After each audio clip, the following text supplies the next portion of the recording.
It's a rainy November day down in southern Georgia, and I've been watching Pops Quest's drive time thoughts about things that affect us or don't affect us, but that are happening in our daily lives. And the last thing he was talking about was how Sleepy Potato Joe Brandon was talking about climate change being gonna ruin the world if we don't act or whatever, you know. And it kind of reminded me of a thought or ideology that came about during elections, that it usually comes about during major elections, and that is something to the effect that if you vote for one of the major parties, you're selling out. Or if you're voting for the lesser of the two evils, right, Democrat or Republican, you're selling out because you need to vote your conscience. You need to vote for if everybody voted for the best choice instead of voting for the least of the two evils, the world would be a better place. Something to that effect, right? Well, I wouldn't say I have a problem with that. I understand that, and I'm frustrated, as pretty much everybody is, that politicians don't keep their promises, or politicians don't ever do what they say the outcome is if they get elected, in a nutshell. And I tell my kids all politicians suck. I don't care who you are. I don't care what party affiliation. They all suck.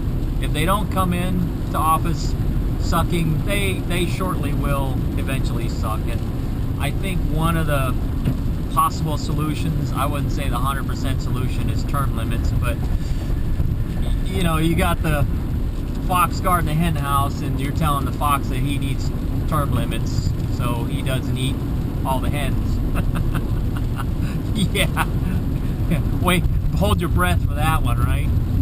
But back to the premise of don't vote for the lesser of the two evils, vote for the best choice. Well, if you think about everything that we do in our lives, probably a good majority of it is choosing the lesser of the two evils, or the lesser of all the possible choices that you have. Think about the food you eat.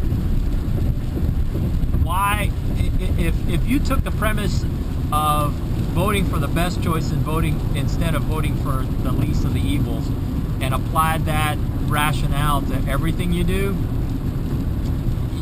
you couldn't afford it. You couldn't afford to live that way. So you have to pick and choose what your choices are that fit your lifestyle, that fit your means. So for food, what's the ideal food? Well, that's also debatable. So that in and of itself, you're choosing your own lifestyle, how you want to live and what you want to eat. And in that pool of things that you choose to eat, if you're a meat eater, you're not going to eat filet mignon or ribeye or prime rib all the time because you can't afford to. So you're going to buy your hamburger. You're going to buy Spam. You're going to buy mystery meat because you like to eat meat. But depending on what's in your wallet, you're not going to be able to afford the best meat. So you're going to choose the best for what you can afford. The car you drive. I drive an old, probably 12-year-old car because that's what I can afford to drive. If I chose the best car, right, and even that's debatable, what's the best car, depending, and you have to, each different person decides what the best car is. Depends on how you use it, depends on what your needs are. And then from there you pick what's the best thing that you can afford. So in essence, you're not really choosing the least of the evils, you're choosing the best of the choices you have.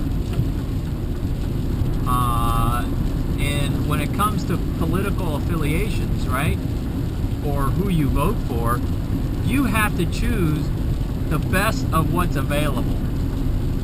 Or you can also choose not to choose, just like that the Rush song, or Song from Rush, right? They say sometimes not making a choice is a choice, something to that effect. So for those people who have the mindset that, oh, you're a sellout because you're choosing the lesser of two evils, you're part of the problem. Well, those people are also part of the problem because they don't understand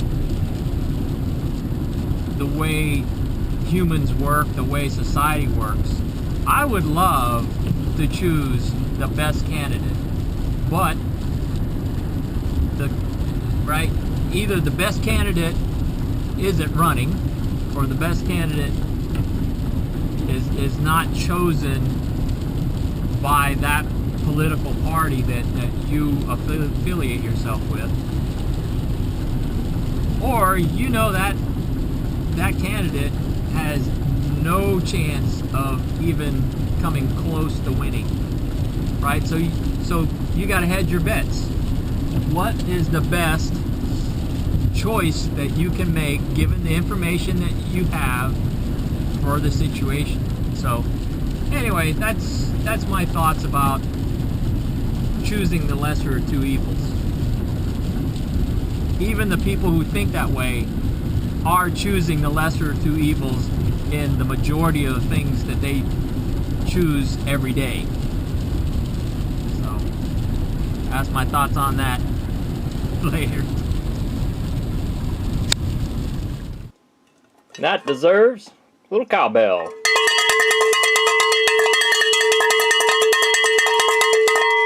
Cowbell bump.